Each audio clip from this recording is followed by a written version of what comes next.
যেখানে অর্থ আছে সেখানেই আছে স্বার্থ, আর যে সম্পর্ক স্বার্থ দ্বারা তৈরি সেখানে কাউকে অন্ধভাবে বিশ্বাস করাটাই বোকামি। কিছুদিন পূর্ব পর্যন্ত যেখানে আমাদের দৈনিক ডিম বিক্রির পরিমাণ ছিল প্রায় 400 পিস, সেখানে আজ নেমে এসেছে প্রায় 200-তে। বড় বড় ইস্যুগুলো দেখতে গিয়ে এই ছোট্ট ইস্যুটাই আজ বড় হয়ে দাঁড়িয়েছে। ডিমের আড়তগুলো যাচাই করে দেখলাম, যার কাছ থেকে ডিম কিনছি তিনি ডাকাতের মতো আমাদের পকেট কাটছেন।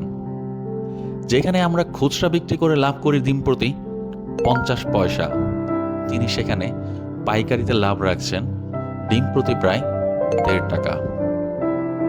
ফলাফল, আমাদের ডিমের দাম অন্য কারো ডিম থেকে তুলনামূলক বেশি। আমার বাবার বিশ্বস্ত ছিলেন এক ভ্যান চালক, যিনি দোকানে এসে ডিম দিয়ে যেতেন।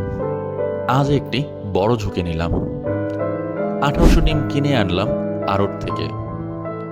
এই ডিম বিক্রি করতে সময় লাগবে 6 থেকে 7 দিন। ততদিনে যদি ডিমের দাম কমে যায় তবে আবার ধরা খাবো, তবে দাম বাড়ার সম্ভাবনাই প্রবল।